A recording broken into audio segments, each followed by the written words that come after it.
As you guys know, I almost never do intros for videos. I feel compelled to do one this time for some reason, just because it's such a momentous occasion. I've been doing reaction videos for a couple years now, and it's occurring to me that this is the hardest video I've ever had to film for so many reasons. I mean, one, I don't want to acknowledge that the show is over. It's been such an important part of my life for so long. Also, the realization that I'm never going to be able to do it perfectly. This show, I mean, I could probably watch it 10 times and get something out of it 10 times. I'll never be able to exhaust what there is to say about this show and its significance. What I feel is its significance to what are some of the most important things to me and I think are the most important issues in the world. I'm not ready at all, but I don't think I'll ever be ready. And that's okay. I think the most important thing I want to express in this introduction is gratitude to all of you for watching the series all this time, for listening to my long-winded, improvised essays on freedom and morality and legacy, etc., of which there are surely many to follow in this video. What's made this viewing experience so impactful for me is not only the story, not only the brilliant writing, the topical nature of the themes, but I think the interaction with you guys, the discussion, whether it was agreement or criticism, whatever, it all, I think, came together really nicely and is an experience that I'll value for the rest of my life. And that's thanks to all of you for your kindness and your insight, your intelligence, your commitment to this work of media that is so much more than a work of media. It's a tome in which there are lessons of life itself, or even God, if you'll permit me to make that stretch. I'm already getting choked up and I haven't even started the episode yet. So yeah, thank you, and let's begin the final season of Attack on Titan, maybe, part 2.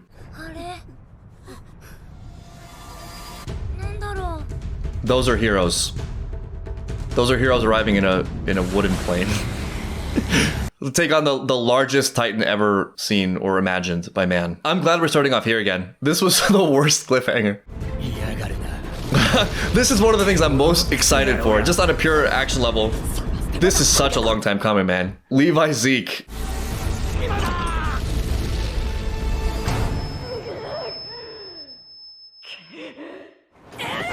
Could you have imagined, like, from episode 1 that this would be Armin 4 seasons and like 8 million cliffhangers later? Levi's got a big score to settle, multiple scores to settle with the same person. Is he actually gonna land? That's amazing. Alright, at least he can make it out of there. I've said this a billion times by now, but seeing them back together, it just reminds me, I'm so grateful that the final heroes end up being this mixed crew. All of them trying to play their part in whatever way they can. I mean, Onyakapan not fighting, but like getting them to Eren, being a critical part of the whole. Sort of, it's not just Paradise Island. It's more than a country. Imagine you're saving the world and your mom is there to watch. Yeah, right. Oof. I love that they're here to save Eren too. Like, I'm ready to see Eren be saved. Like, for all the criticism I have of him, for all my disagreement of his views, for all my disgust at his evil and the crimes against humanity, I still love him, as crazy as that might sound. I want him at least to have an end to his suffering. And I don't mean death, I mean some kind of inner peace. Maybe freedom. Chapter 3. The Battle of Heaven and Earth. Fair. Fair title.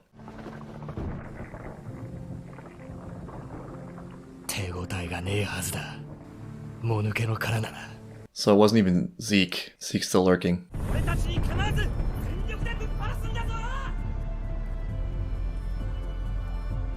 Ooh, Armin alone.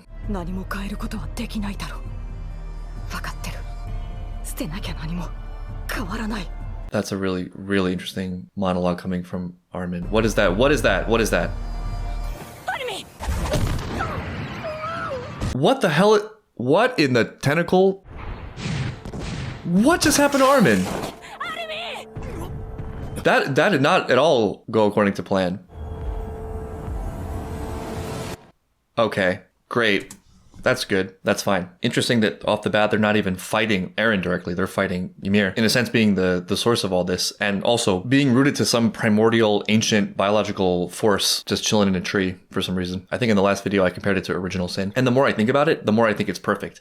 I think maybe some people's initial reaction to seeing the source of all the powers was disappointment, that it was this sort of like unexplainable, mythical creature. But in a study about humanity and the evil that humanity contains, as well as the goodness humanity contains, I feel like you can't separate that from from the source, the origin, in a very biological way. In my lifetime, I've come across a lot of very cynical takes about this biological element of humanity, you know, comparing humans to a virus spreading across the planet, anti-procreation sentiments, which if I had to guess is rooted in like an ancient fear of the coldness and darkness of the brutality of animal existence. And I can understand that on some level. Like I can get myself there, the disgust at like the rawness of animal life. There's another side to that though, which is the beauty of the fact that in this cold, dark world, we have the fight and drive to continue at all, that there can be beauty at all. Throughout all of that repulsiveness of the world and life, we survive and grow and have even developed the cognition with which to even look at it, interpret it, the fact that we can mirror the best aspects of nature, the beautiful aspects of nature, the will to survive and develop and do better. I value the biological impulses that keep us alive. Survival is like a God-given imperative, and in that sense, it's beautiful. But the challenge is there's a point where it crosses the line, where that instinct becomes cancerous so that one survival outstrips the importance of survival as a whole, undermining the very process it's been developed to foster. And this is where our higher level cognition has to come into play, because we have to see beyond the individual momentary pressing need and ask, what are the values? What is the system that is most in line with that divine will for survival? And I think that's the battleground. That's the front line between good and evil. It's this endless fight between this pivotal force of immediate survival versus this force of longevity and being in tune with the universe and growth and creation and continued prosperity, continued life, continued development, continued fight for survival. But at its root, it's this primeval, primordial, biological force that is a mirror of the axioms of existence itself. There's almost no bigger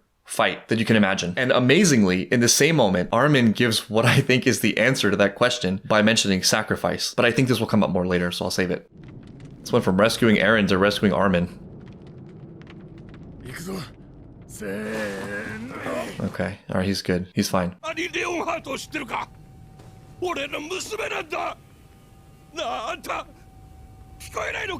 And he just decided, you know, she's not going to participate. She just sat it out in a crystal for 8 seasons and, you know, that was her whole arc, allegedly. This is not really fair that they can do this, that they can just have all of these ghost titans. Yeah, right? He can just make new titans. Maybe they're weaker. Maybe they're weaker. Connie, I love you, man. Right? Okay. Thank you, Levi, for reassuring me. Okay. What is it? Wow, Eren's plan just got really dark. I thought it was dark before. Well, that's one way into Eren. Armin's punishment for not sharing Eren's enthusiasm is ass. I carried this Armin for 7 years in my ass.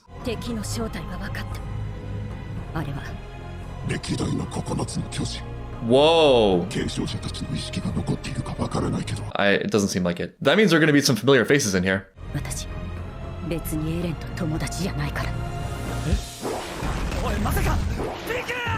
Oh, don't separate from them. Don't separate from them. That seems like a... Okay. In Peak we trust. It's... No. It's too easy. He wouldn't leave this vulnerable. Oh, no. Oh, no. She panicked a little bit. She broke rank. Oh.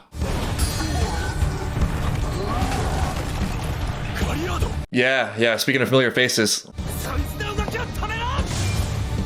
Oh! Okay. Thank you. Anything could happen, man. I don't know what to expect. I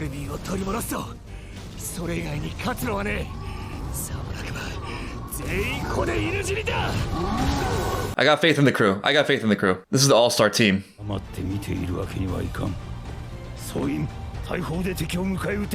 Yeah, you can do that. I guess. Do what you can with what you have.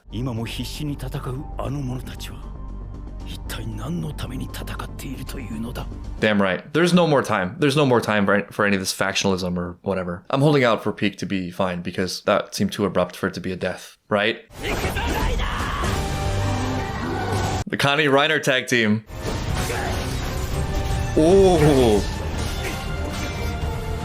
With 2 fingers. That's all he needs. Back that promise up. Levi has plot armor because he has to kill Zeke. He just gets free kills until then. How great does it feel to have all of these titans united in a common cause?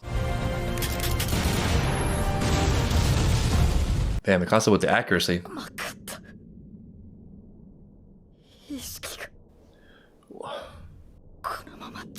Aaron's just gone full hentai for some reason. Yeah, right. That's what I'm saying.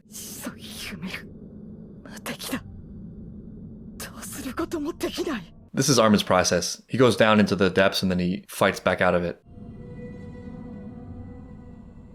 Yikes. Oh yeah, oh yeah! Damn, the ghosts of Berthold attacking Reiner. No, that did not just happen. No, Reiner's fine. Don't worry, Mom. Yes, Connie, they are kidding us. You will have many more shoulder pats to come. Oh, thank God. Man, I could not be more on edge this episode. Okay. A very meta comment, but yeah. How many times has Reiner been near death?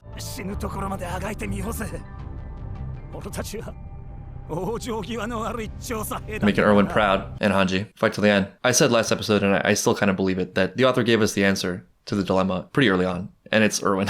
Started before him and carried on now by these scouts. The more I see this kind of thing, the more it resounds with me. One of the biggest criticisms I've gotten throughout this reaction series is, all right, that's great, Alex. We all agree that violence is terrible. Nobody in their right minds would want to see genocide. But what are the answers? You doing your best, you not doing things you feel is wrong. Your values don't help anyone. And that is a valid criticism. My answer to that, I think, is we are perhaps looking at different problems or at a different scale of the problem. The truth is, I don't know what to do. No one knows what to do ever. I mean, there are some problems that are simple, that are solvable. If there is a problem that repeats itself again and again throughout every iteration of human history, there is a good reason for that. Like I was saying earlier, with survival becoming cancerous, almost all terrible things that perpetuate themselves have a corollary that makes them necessary. And so you're never going to stamp out that problem with one sweeping decision. There's no victory in war that will ever eliminate war, for example. We don't have any power to individually manufacture the world. What you can do is fight your own personal battle. If you really care about goodness and care about humanity, you care not just about the situation right now for a certain group of people. What I think it means at its highest level is caring about every human being, regardless of side or affiliation or faction or race or whatever, at any time, at every time, which includes the future. And you don't know the outcomes of the future, and you can't eliminate the problems of the future. What you can do is control what you have right now and who you are right now and what you're adding to that legacy. And it's an impossible battle that you can't win, but you help it the most by fighting the best that you can fight. The immediate future and the distant future all are going to be an aggregate of every single person's individual actions right now. Every single person alive who interacts with the world is contributing information to that book of the future of human history. And I think, in part at least, the answer is to sacrifice what you have of yourself to contribute to that book of humanity. You sacrifice your ideations and your pet beliefs, your groups, your fears, and you fight the best fight you know how to fight at any given moment. Despite the impossible Herculean odds, despite every force against you, despite all the evidence that humanity will always be terrible, you fight that fight anyway. And it's the only way that anything good ever happens. And you do it imperfectly, but what you don't do is resort to the excuses of, I have no choice, I must use evil to fight evil, etc. Save Connie.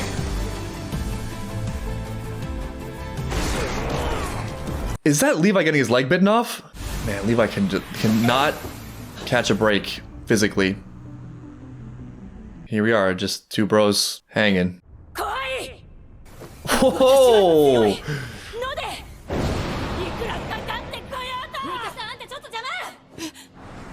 I was about to say Mikasa female Titan confirmed finally. Yeah. What a surprise. They didn't sit it out in the sidelines. They were talking about flying.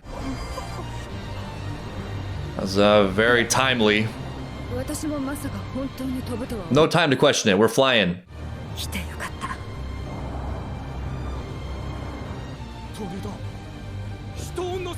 Birds! It was the birds all along. Bird Titan. It's alright, we know Annie. Thank you for not saying ass. Annie just breathed new life into this raid. Yeah, blocking her is one way to put it. 1, 2, 3, not ass.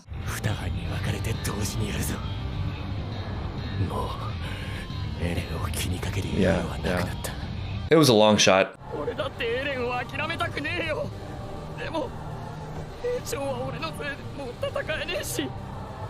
Let your fall, Connie. Speaking of sacrifice, it really feels like they have to sacrifice their hope of survival. I don't know. I don't like it. Although it's understandable.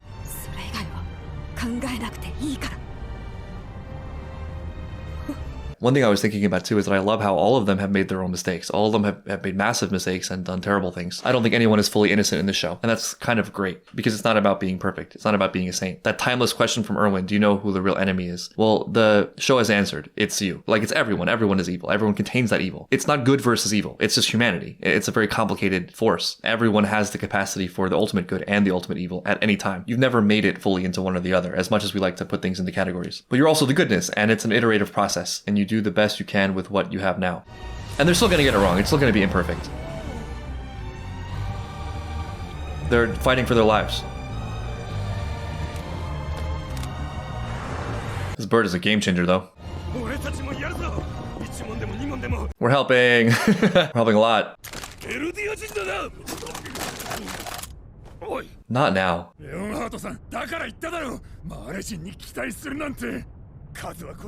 This doesn't matter. This doesn't matter. Save us, Mueller.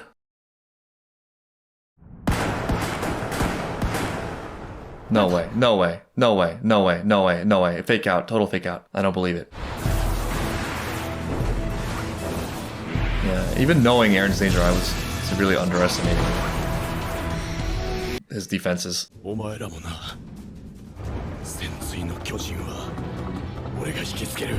That's alright, Runner's used to taking beatings. He's been taking beatings this whole series. So great. Bye.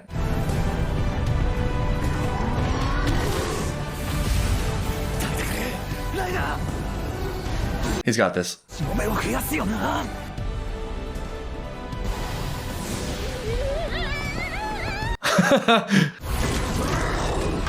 Nice. Peeks back. Poor John John. There's no powers. Okay, alright, wow.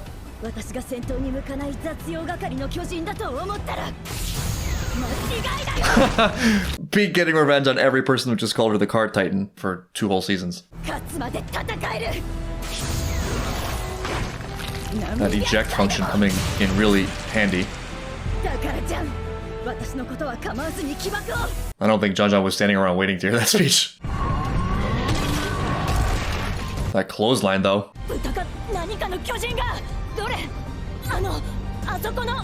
Mikasa is me.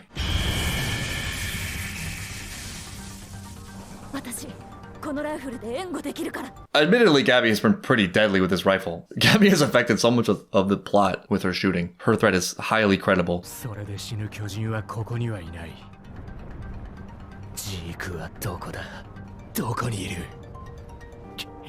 Levi's fine with whatever fate of the world is, as long as he gets revenge on Zeke and I'm with him.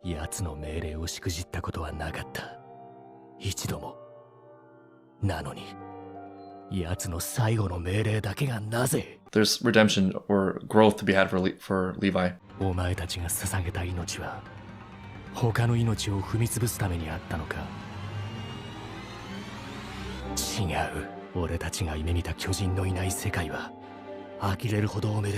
This is really interesting coming from Levi.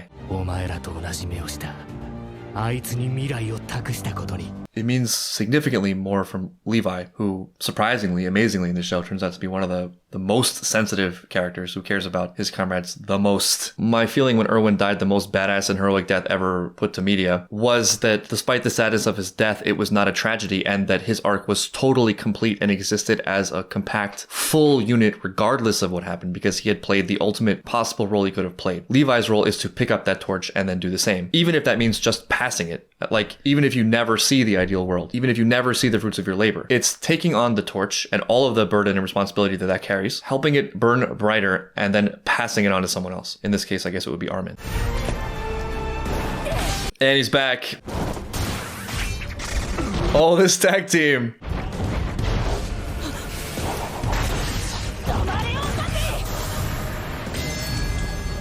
just broke her sword. Someone get her a new one. Man, this action, this tension is just unrelenting.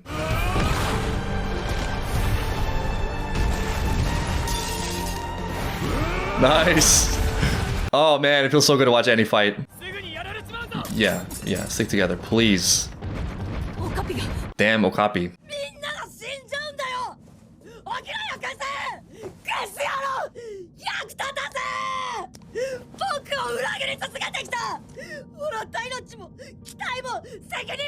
It's a lot. It's a lot for him to carry. Speaking of the burden of the torch.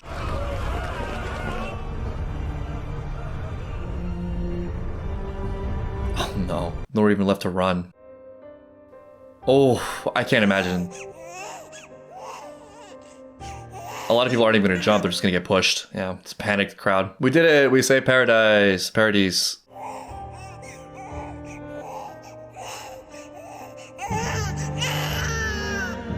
It's a nice image, but I don't know if that's helping. They're just like passing the baby to the... yeah, to the rumbling.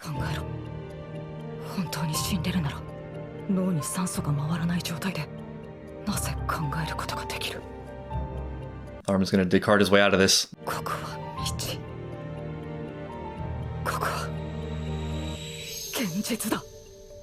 He's tapped in.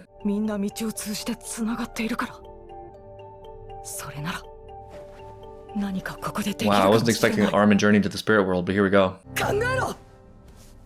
That's what he does. Faith in Armin to come up with a plan. Oh, it's you.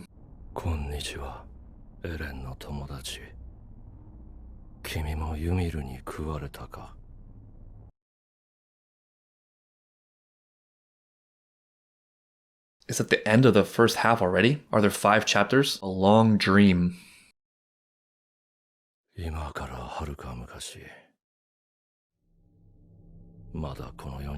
Oh yeah, take us back, Zeke.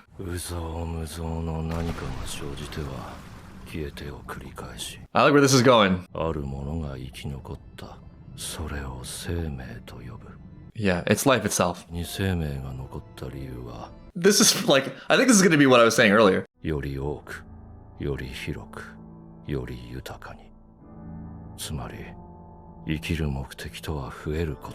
Yeah, and a lot of people would see that as disgusting and parasitic. Yeah, it's a biological imperative.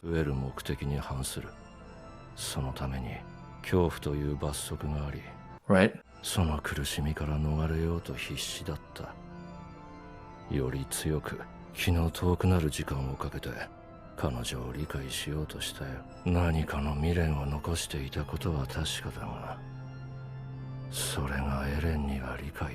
Huh. Interesting. So I'm not exactly sure what to make of this, but one thought that comes to mind is that in many ways it runs counter to the themes of the show that resonate with me. Those that embrace the full truth and acknowledge a lot of the pains of life, look that dead in the eye in all of its reality, recognize that in there lies a challenge and also like a destiny and a purpose, and to move through that as best as possible, even with no perfect, satisfying outcome right at one's fingertips. She's stuck in this sort of stasis, much like Eren, I guess, who despite all his talk about freedom is very much stuck in a very limited dimensional view of the world, kind of rooted from his pain. What might free her from this very long prison or curse is the recognition of something beautiful in it, a purpose to it, something greater than just the suffering. There's something I can't quite put my finger on, but there is sort of a prison or trap in railing against the truth, kind of thrashing yourself against what is. There's this sort of reasoning that I often see and of course fall victim to, where you fight the truth or you fight the evidence staring you in the face, not because you can't comprehend it or can't logically agree with it, but because you don't like what it implies, and what it implies is a bitter truth that you haven't been able to fully harmonize with an overall healthy and productive and optimistic outlook. I don't think it's a coincidence that in the show, a large part of the search for freedom has been a search for the truth. One of the biggest obstacles to truth is not lack of intellectual capacity, but not knowing how to cope with the immediate pain that the truth presents, at least at first glance, until you've learned where it fits in the big picture.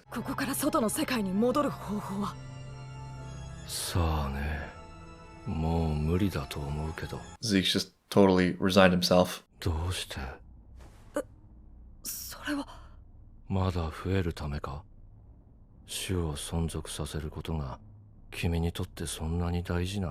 Zeke would say this.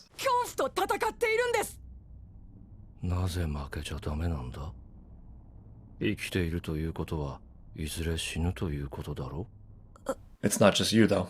何の意味があるのかもわからず、ただ増えるためだけに踊らされる日々を終えて、これで自由になった。 Yeah, I may get that feeling, but no. It's not the highest, by any means. This is so Zeke. Being the biggest spokesperson of not multiplying to ever exist. There's a tempting power in this kind of nihilism. Yeah, I mean, humans could all just die. The world would go on, the universe would go on, but I don't see how it's anything other than a massive loss. I mean, the idea that you could even compose a value structure outside of what is, and what exists, and what you are and where you came from. There is no abstracting outside of that. There's only abstracting on top of that. Even the nihilistic thoughts of death that Zeke is having are a function of his humanity. It's part of that struggle, the complexity of life, and the endless difficulties that emerge from this unbelievably complex system with competing paths and conflicting forces for survival. His despondency is a function of that very multiplication process itself. I feel very deeply that you reach the highest form of purpose and meaning not by running away from your humanity or trying to seek things outside of humanity, but by being fully in tune with the full scope of your humanity and seeing it as a limb on the tree of existence itself, and that being really the only thing that there is and the only thing that has any value at all. Every human being alive is a fractal of that process of existence that Zeke is describing. All people are extensions of that immense potential that the universe carries and seems to want to perpetuate. It has its evils, but I think it's a mistake to cast that label on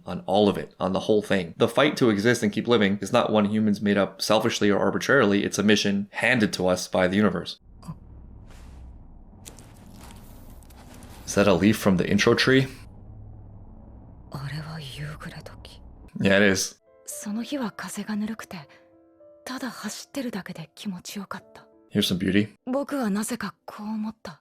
ここで3人でかけっこをするために生まれてきたんじゃないか。 There's something really deeply profound in that. この何でもない一瞬がすごく大切な気がして。それは It sounds trite, but I mean, I agree with Armin. 砂に埋まってました。 He just summoned it. なぜ Oh, wait, what? Zeke's seeing a baseball. Oh, Armin's leaf is Zeke's baseball. また投げる。ただそれを繰り返す。 He's alive. He's experiencing existence. I don't know how to put it. 何の意味もない。 It's like existence looking at itself. 俺はずっとキャッチボールをしているだけでよかったよ。 What a miracle that through cold matter and a seemingly uncaring cold universe, something like consciousness can be born that can experience real meaning. There's no real answer to this, but if you take humans as a fractal, or like I said, a bud on a tree, are these moments of satisfaction not, in some sense, evidence that there is benevolence, goodness, I don't know, sweetness in existence itself? And who are these unsavory characters? Oh, a lot of familiar faces.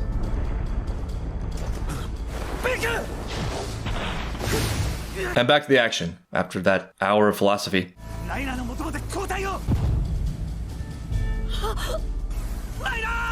He's fine.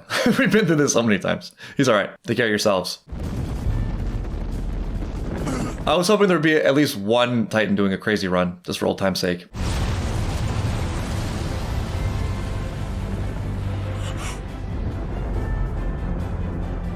Is Ghost Berthold helping? Whoa. Their ghosts are alive. Ymir, wow. Suck it, Taper. It was that Gabby? Figures.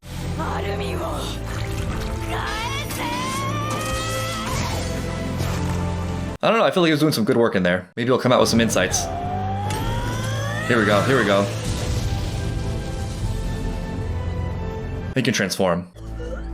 And Annie catches him. We still got the biggest mystery of Attack on Titan unsolved. Will Annie and Armin get together? Oh, Zeke's out. Sort of. I mean, now, so, I don't know, my rage towards him has kind of subsided. I just feel sad for him. Maybe he'll help out. That would be a really interesting way to end this whole feud between them. Wow, wow. Alright, I like it. I like it. Good. Some redemption for Zeke. I'll take it. This is awkward. Sorry I ate you. Damn it. To the end. だから一応感謝しておくよ父さん I feel so happy for Zeke. I don't know, I didn't expect it. I thought he was going to just be bitter till the end and just Levi was going to kill him, which would have been satisfying in a very different way. But this is so much more satisfying to me. Levi still might kill him though. わかるんだ。ここでじっとしてられない。みんな力を貸してくれ Wow, that's amazing. と早くそう思ってたなまあいっぱい殺しておいて虫が良すぎるよな And he still did it. He still did it. Well, Zeke at least had a moment of clarity. Levi just couldn't let that opportunity go to waste.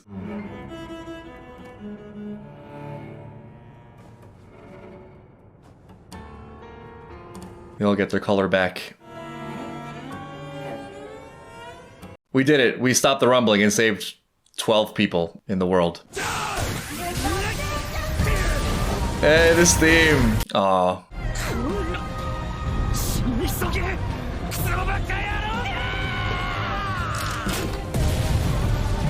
No way. Okay. Wow, this is actually happening. They're actually... Wait, what?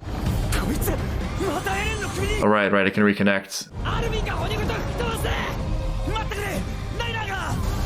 The commitment to saving Reiner. At this point, Reiner's just... Yeah, Reiner's prepared. Just trusting him to survive, like he's always survived everything. Damn. Yeah, it's so much to unpack. I don't even know where to begin.